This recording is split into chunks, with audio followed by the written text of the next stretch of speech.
Trend set ಮಾಡ್ಕೊಂಡ್ಬಂದ್ರು starting ಇಂದ. ಒಂದು ನಿಖಿಲ್ ಕುಮಾರಸ್ವಾಮಿ ಈ ಬಾರಿ ಅಳ್ತಾರೆ, ದೇವೇಗೌಡರು ಅಳ್ತಿದ್ರು, ಕುಮಾರಸ್ವಾಮಿ ಅಳ್ತಿದ್ದಾರೆ, ಇವ್ರು ಅಳ್ತಾರೆ ಅನ್ನೋದು ಒಂದು ವಿಚಾರ. ಅವ್ರು ಅಳಕ್ಕಾಗೆ ಬಂದಿದ್ದಾರೆ ನೋಡಿ ಅಳ್ತಾರೆ ಅನ್ನೋದು. ಎರಡನೇದು, ದುಡ್ಡನ್ನ ಹೊಳೆ ಹರಿಸ್ತಾರೆ ಇವ್ರು ಈ ಬಾರಿ, ಕುಮಾರಣ್ಣನ್ ನೋಟು, ಯೋಗೇಶ್ವರಿ ಓಟು, ಅವೆರಡನ್ನ ಅವರು ಒಂದ್ ರೀತಿ ಟ್ರೆಂಡ್ ಸೆಟ್ ಮಾಡ್ಕೊಂಡ್ ಬಂದ್ರು.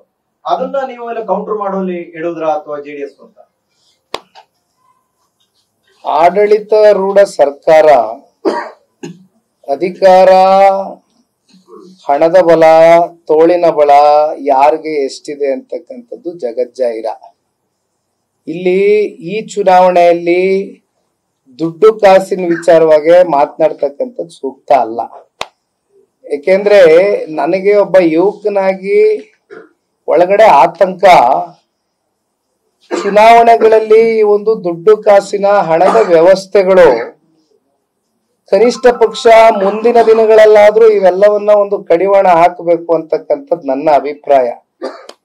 ಏಕೆಂದ್ರೆ ಚುನಾಯಿತಿ ಪ್ರತಿನಿಧಿಗಳಿರ್ಬೋದು ಅಥವಾ ಸಾರ್ವಜನಿಕ ಬದುಕಲ್ಲಿ ಇರ್ತಕ್ಕಂಥ ಯಾವುದೇ ಪಕ್ಷದ ವ್ಯಕ್ತಿಗಳಿರ್ಬೋದು, ಇವತ್ತು ಯಾರು ಕೂಡ ರಾಜಕಾರಣಕ್ಕೆ ಬಂದು ಹಣ ಗಳಿಸ್ಲಿಕ್ಕೆ ಪರ್ಸೆಂಟೇಜ್ ಬಗ್ಗೆ ನಾನು ಮಾತಾಡೋದಿಲ್ಲ. ಒಂದು ಪರ್ಸೆಂಟೇಜ್ ಇದ್ದೇ ಇರ್ತಾರೆ, ರಾಜಕಾರಣದಲ್ಲಿ ಬಂದ ನಂತರನೇ ಹಣ ಗಳಿಸಿರ್ತಾರೆ. ಆದ್ರೆ ಮೆಜಾರಿಟಿ ಆಫ್ ದ ಪರ್ಸೆಂಟೇಜ್ ಇವತ್ತು ರಾಜಕಾರಣದಲ್ಲಿ ಇರ್ತಕ್ಕಂತ ಮುಂದಿನ ಯುವ ಪೀಳಿಗೆಗಾಗ್ಲಿ ನಾವು ಒಂದು ಸಂದೇಶ ಕೊಟ್ಟು, ಇಲ್ಲ ನೀವೆಲ್ಲ ರಾಜಕಾರಣಕ್ಕೆ ಬರ್ಬೇಕು, ಏನಾದ್ರೂ ಒಂದು ಸಮಾಜವನ್ನ ಪರಿವರ್ತನೆ ಮಾಡ್ತಕ್ಕಂಥದಕ್ಕೆ ನಿಮ್ ಕೈಲಿ ಒಂದು ಶಕ್ತಿ ಇದೆ, ಬನ್ನಿ ಅಂತ ಯುವ ಪೀಳಿಗೆಗಾದ್ರೂ ಕರೀಲಿಕ್ಕೆ ಈ ದುಡ್ಡು ಕಾಸಿನ ವ್ಯವಸ್ಥೆಗಳು ಬದಲಾವಣೆ ಆಗ್ಬೇಕು ಅಂತಕ್ಕಂಥ ಅಪೇಕ್ಷೆ ಪಡೋನಲ್ಲಿ ನಾನು ಒಬ್ಬ. ಈಗ ಸಮುದಾಯದ ವಿಚಾರ ಮಾತಾಡಿದ್ವಿ, ಜನಪಟ್ಟದಲ್ಲಿ ಒಕ್ಕಲಿಗ ಅದಕ್ಕೆ ಅಷ್ಟು ಈಕ್ವಲ್ ಆಗಿದೆ.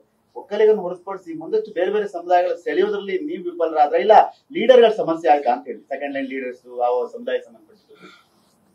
ಜನತಾದಳ ಪಕ್ಷ ಅಧಿಕಾರದಲ್ಲಿ ಇರ್ಲಿ ಇಲ್ಲದೆ ಹೋಗ್ಲಿ ಯಾವತ್ತೂ ಕೂಡ ಒಂದು ಸಮುದಾಯ, ಒಂದು ಸಮಾಜದ ಏಳಿಗೆಗೋಸ್ಕರ ದುಡಿಮೆ ಮಾಡಿರ್ತಕ್ಕಂಥ ಪಕ್ಷ ಅಲ್ಲ. ಸರ್ವ ಜನಾಂಗದ ಶಾಂತಿಯ ತೋಟ ರಚನೆ ಮಾಡಬೇಕು ಅಂತ ಸನ್ಮಾನ್ಯ ಕುಮಾರಣ್ಣ ಅವರು ಯಾವಾಗ್ಲೂ ಏನ್ ಹೇಳ್ತಾ ಇರ್ತಾರೆ, ಹೃದಯ ತುಂಬಿ ಹೇಳ್ತಾ ಇರ್ತಾರೆ. ಆ ರೀತಿ ನಾವು ಸರ್ವರಿಗೂ ನೀವು ಯಾವ ಜಾತಿ, ಯಾವ ಸಮುದಾಯ, ಯಾವ ಧರ್ಮಕ್ಕೆ ಸೇರಿದೀರಾ ಅಂತಕ್ಕಂಥದ್ದು ಎಂದೂ ಪ್ರಶ್ನೆ ಮಾಡಿಲ್ಲ ನಾವು. ಆದ್ರೆ ಬಹುಶಃ ವಿಪರ್ಯಾಸ ಒಂದಂತೂ ಸತ್ಯ, ನಾವು ಮೊನ್ನೆ ಚುನಾವಣೆ ಸಂದರ್ಭದಲ್ಲಿ ಹೇಳಿದ್ವಿ, ಹತ್ತತ್ರ 1,500 ಕೋಟಿಯಷ್ಟು ಅನುದಾನ ತಗೊಂಬಂದು ನಾವು ಚನ್ನಪಟ್ಟಣ ತಾಲೂಕಿನ ಅಭಿವೃದ್ಧಿ ಹೂಡಿಕೆ ಮಾಡಿದ್ವಿ. ಆದ್ರೆ ನಮ್ಮಲ್ಲಿ ಪ್ರಚಾರದ ಕೊರತೆ, ನಾವು ಪ್ರಚಾರ ಪಡೆದುಕೊಳ್ಳಕ್ ಹೋಗಿಲ್ಲ. ಅದು ಬಹುಶಃ ನಮ್ಮಲ್ಲಿ ಇರುವಂತ ದೊಡ್ಡ ಲೋಪದೋಷ ಅಂತಕ್ಕಂಥದ್ನ ನಮಗೆ ಅರಿವಾಗಿರುವಂತದ್ದು. ನಾವು ಚುನಾವಣೆ ಸಂದರ್ಭದಲ್ಲೇ ನಾವು ಮಾತನಾಡ್ತಾ ಇದ್ವಿ, ಈಗ 10 ರೂಪಾಯಿ ಕೆಲಸ ಮಾಡಿದ್ರೆ 100 ರೂಪಾಯಿ ಅಷ್ಟು ಇವತ್ತು ಪ್ರಚಾರ ಪಡ್ಕೊಳ್ತಕ್ಕಂತ ಸಮಾಜದ ಮಧ್ಯೆ ಇವತ್ತು 1000 ರೂಪಾಯಿ ಕೆಲಸ ಮಾಡಿ 10 ರೂಪಾಯಿ ಕೂಡ ನಾವು ಪ್ರಚಾರ ಪಡ್ಕೊಂಡಿಲ್ವಲ್ಲ ಅಂತಕ್ಕಂಥದ್ನ ಬಹುಶಃ ಆ ವಿಚಾರ ಅಂತೂ ನಾವ್ ಹೇಳ್ಬೋದು. ಇವತ್ತಾದ್ರೆ ನಾವ್ ಯಾವತ್ತು ಒಂದ್ ಸಮುದಾಯ ಜಾತಿ ಪರವಾಗಿ ಕೆಲಸ ಮಾಡಿಲ್ಲ, ಎಲ್ಲರ ಜೊತೆಯಲ್ಲೂ ಇದ್ದೇವೆ, ಮುಂದೆನೂ ಇರ್ತೇವೆ. ಪ್ರಚಾರದ ಬಗ್ಗೆ ಹೇಳಿದ್ವಿ, ಹಿಂದೆ ನಿಮ್ಮ ಎಲೆಕ್ಷನ್ 19 ಎಲೆಕ್ಷನ್ ಕೂಡ ಕುಮಾರಸ್ವಾಮಿ ಮುಖ್ಯಮಂತ್ರಿ ಆಗಿದ್ರು, ರೈತರ ಸಾಲ ಮನ್ನಾ ಮಾಡಿದ್ರು. ಅದಾದ ನಂತರದಲ್ಲಿ ಸಾಕಷ್ಟು ಒಂದು ವಿವಾದಗಳು ಬಂದಾಗ ಒಂದು ಸಮುದಾಯಗಳ ಜೊತೆ ನಿಂತಿದ್ರು ಅವರು. ಅಂದ್ರೆ 23 ಎಲೆಕ್ಷನ್ ಆಗ್ಬೋದು, ಮತ್ತೆ ಈ ಎಲೆಕ್ಷನ್ ಕೂಡ ಪ್ರಚಾರದ ವಿಚಾರ ಮಾತಾಡಿ ಅಲ್ಲಿಂದ ಇಲ್ಲಿವರೆಗೂ ಸರಿ ಮಾಡ್ಕೊಳಕ್ ಆಗ್ಲಿಲ್ವಾ ಅಂತ. ತಾವು ಒಳ್ಳೆ ಪಾಯಿಂಟ್ ನಾನು ಮಿಸ್ ಔಟ್ ಮಾಡಿದ್ದೆ. ಈಗ ರೈತರ ಸಾಲ ಮನ್ನಾ ಬಗ್ಗೆ ನೀವೇನ್ ಚರ್ಚೆ ಮಾಡ್ತೀರಿ, ಈಗ ರೈತರ ಸಾಲ ಮನ್ನಾ ಬರೀ ಹಳೆ ಮೈಸೂರು ಪ್ರಾಂತ್ಯದಲ್ಲಿ ಅಷ್ಟೇ ಆಗಿಲ್ಲ. ಯಾಕಂದ್ರೆ ನಮ್ಗೆ ನಮ್ಮ ಪಕ್ಷ ಬಲಿಷ್ಠವಾಗಿರುವಂತದ್ದೇ ಹಳೆ ಮೈಸೂರು ಪ್ರಾಂತ್ಯ, ಇದು ವಾಸ್ತವ. ಒಂದು ಹಂತದ ಬಲಿಷ್ಠತೆ ಇರುವಂತದ್ದು ನಮ್ಗೆ ಹಳೆ ಮೈಸೂರು ಪ್ರಾಂತ್ಯ.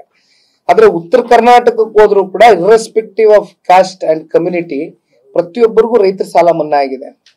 ಹಾಗಾಗಿ ಮುಂದಿನ ದಿನಗಳಲ್ಲಿ ಈಗೇನು ಸನ್ಮಾನ್ಯ ದೇವೇಗೌಡರು ಸಾಹೇಬ್ರನ್ನ ನಾವೆಲ್ಲ ಹಿಂದೆ ಬಹಳ ಚಿಕ್ಕ ಹುಡುಗರು, ಆದ್ರೆ ದೇವೇಗೌಡರು ಸಾಹೇಬ್ರು ಕುತ್ಕೊಂಡು ನಮ್ಗೆ ಒಂದಷ್ಟು ಪಾಠಗಳು ಮಾಡ್ತಾ ಇರ್ತಾರೆ, ಒಂದಷ್ಟು ಅವ್ರ ಇತಿಹಾಸವನ್ನ ತಿರ್ಚಬೇಕಾದ್ರೆ ನೋಡ್ತಾ ಇರ್ತೇವೆ.